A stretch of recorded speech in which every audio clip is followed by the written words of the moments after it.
É isso aí, galerinha. Dá continuidade aqui à nossa aula de reforma religiosa, aula 2, essa aqui. Os precursores, né, da reforma religiosa. A gente vai entender um pouco o que aconteceu na Baixa Idade Média para que isso viesse culminar com a reforma religiosa aí no século XVI. Primeira mensagem que eu quero deixar aqui para vocês é: não tentar compreender a reforma religiosa achando que aconteceu somente ali no século XVI, tudo bem? Primeira mensagem é essa: vocês vão ter que entender que até chegar a reforma luterana, a reforma calvinista, a reforma anglicana, vários fatores aconteceram. A diferença é que durante a Idade Média a igreja ela vai ter muita força, ela tem poder suficiente para não ser tão abalada. Durante a Idade Moderna, aí já vai surgir a força do Estado e da burguesia que irão apoiar essas reformas que nós vamos já estudar, tudo bem? Então vocês vão seguindo aí os nossos slides conforme a gente vai trabalhando para que a gente possa. Então a reforma e a contra-reforma, como nós já falamos. Quais são os precursores? O que é que você vai ter que fazer uma revisão aí em relação a essa reforma e contra-reforma? Primeira, cisma do Oriente. O que é o cisma do Oriente que vocês vão trabalhar? O cisma do Oriente acontece aí por volta de 1054. O cisma do Oriente é a divisão da Igreja Católica, né? Vai ser criada a Igreja Católica Apostólica Romana, sede em Roma, aqui no mundo ocidental, e o Oriente vai questionar, vai brigar e vai criar sua igreja. Então você já tem aí o primeiro grande cisma dentro da igreja. Então é criada a Igreja Católica com a ideia de universal, apostólica seguindo as ideias os discípulos romanos, e a sede em Roma. E a Igreja Ortodoxa e Cristã. Em que mais elas discutem, o que mais elas vão estar brigando? Olha, um dos pontos fundamentais para ela é: a igreja iconoclasta diz, olha, nós aqui não vamos adorar imagens, né? Nós não vamos adorar imagens.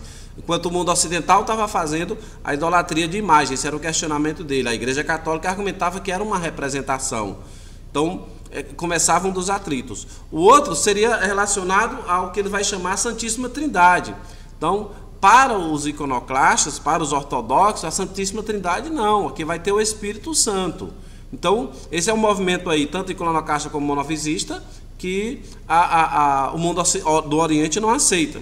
E um ponto que eles questionavam muito, a ideia da hierarquia papal. Então, isso vai levar a um conflito muito grande, e o resultado disso é a criação de duas igrejas: a Igreja Católica Apostólica Romana e a Igreja Ortodoxa Cristã. Então esse é o primeiro tópico para deixar bem claro a vocês.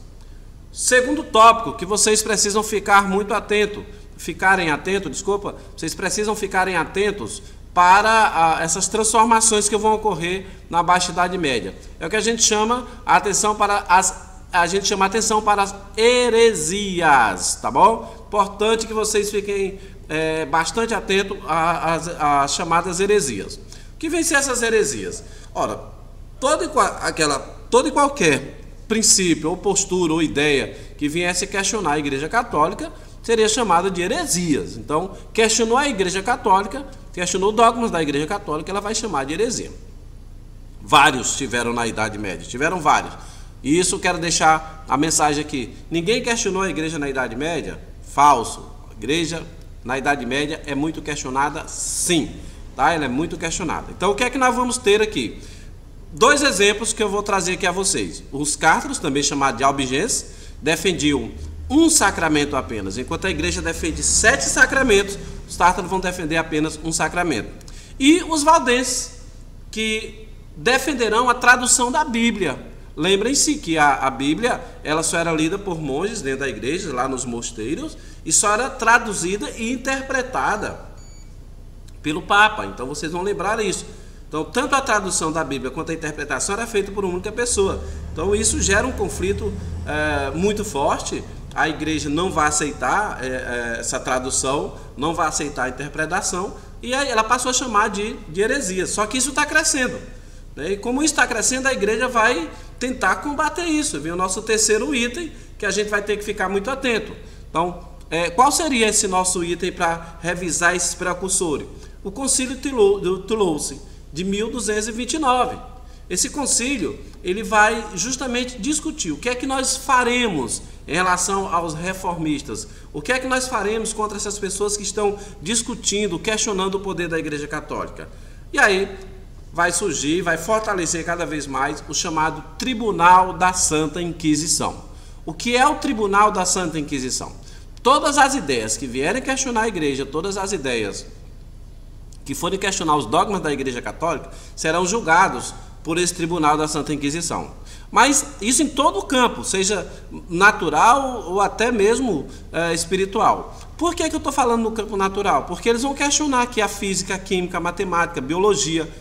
A explicação do mundo via ciências não seria aceita. Então o Tribunal da Santa Inquisição vai julgar muito isso, né? E vai condenar, chamando de bruxaria isso. Então o Tribunal da Santa Inquisição vai ser muito forte, muito para a igreja nesse momento. Então vai ter uma reação para a igreja.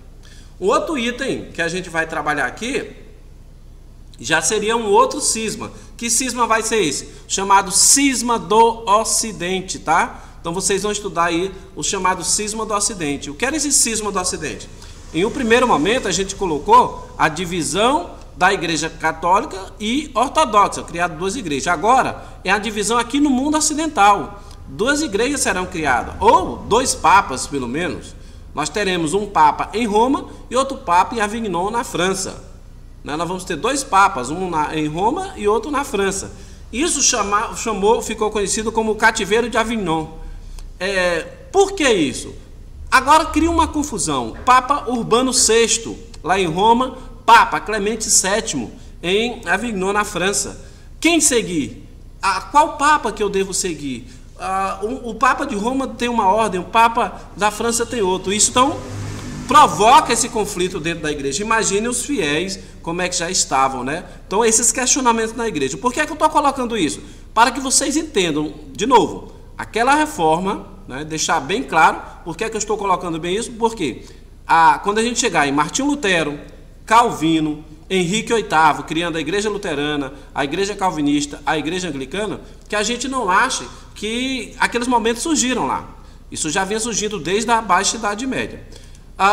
É importante a figura desse professor, John Wycliffe, porque ele vai dizer, olha, eu vou traduzir a Bíblia.